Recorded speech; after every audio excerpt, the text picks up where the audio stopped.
Dave Buckner, adjunct professor of Columbia University in organizational leadership, is here.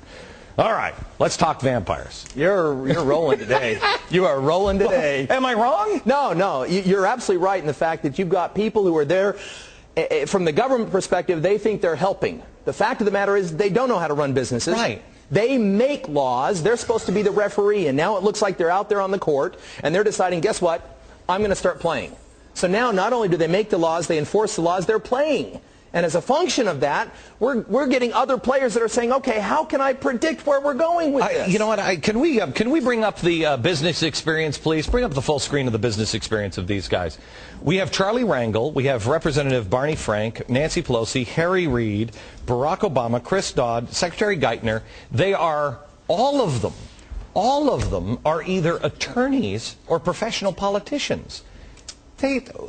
What is going through their mind that they think that business should just be whatever, we can just run this? Not all attorneys are bad.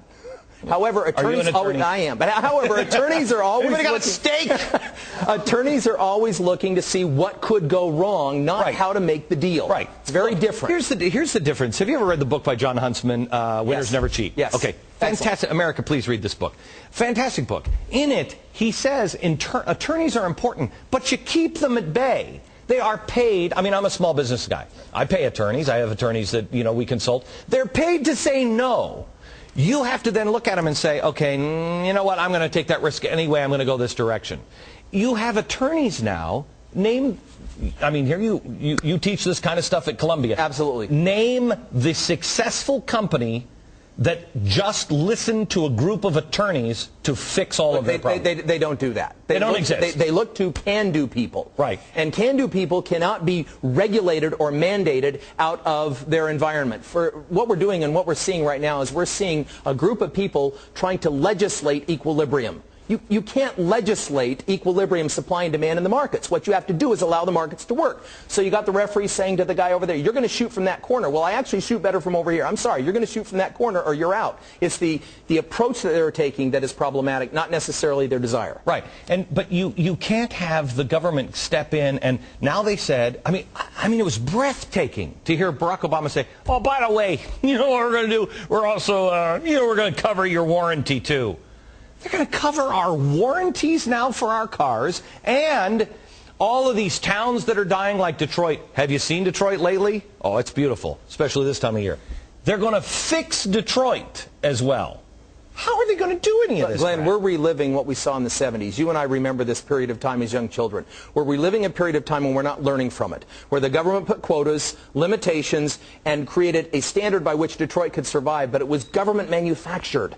And that didn't work. It actually created the Japanese car manufacturers opportunities for them to thrive. Right. And we're doing the same thing again. They said that GM doesn't build any cars that people want. Bull crap. They're building trucks. Yeah. People wanted the trucks. They don't want the Prius. They don't want these small little crap death traps. Not that the Prius is. They don't want these small little cars that, maybe they do when prices are really high, but even when prices were really high for gas, they didn't want them. You can't make these cars. The concern we have is that the government is mandating, in a planned environment, mandating the cars we will want and the people who will run that business, and that creates the challenge. Look, I sat with, when I first was a sponsor with General Motors, and they approached me and they asked me to endorse their product. I flew out to Detroit and I sat with a couple of the executives, vice presidents, big guys, and I said, okay, come on, tell me the deal with the, come on, we've got the car that, the engine that can run on water or whatever,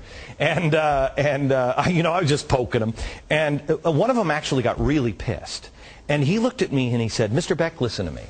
Can General Motors make anything? Can we make a car that is fuel cell? Can we make a hydrogen car? You're damn right we can.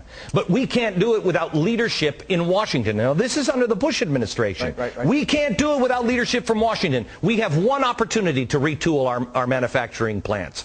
If we retool, and then the weasels in Washington, because of a weak president, and he won't say, this is what we're going to do, and we're sticking with it, he said, we're out of business.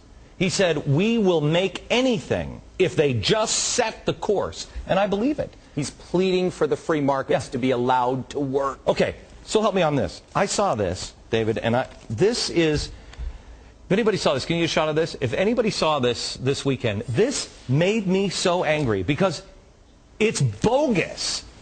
Reset button, the end of excess, why this crisis is good for America. If it was reset, it would be good, but no one will allow you to push that button. It's not reset, it's reallocation. What does that mean? It is not saying we start over fresh, free, and allow the markets to run. It's saying we're going to dictate how the markets run, which is no market. We're going to dictate and we're going to shift. And that shifting is going to be allocated by us. We've taken the problems. We had problems with individuals who were in debt, with banks that made bad loans, all of this debt. Companies, everybody else had this bad debt. And so we said, oh, we've got to help them. So we took all this debt. And then we could put all this debt in one place on the backs of our children. Now, who's going to hit the reset? Who's going to take that bad debt? We're going to have another reset down the road, but it's going to be another reallocation. Yep, but it's a reallocation. It's a reallocation. To the globe. It is to the globe because we're now a global economy, and we can't compete under that duress. Okay, hang out here for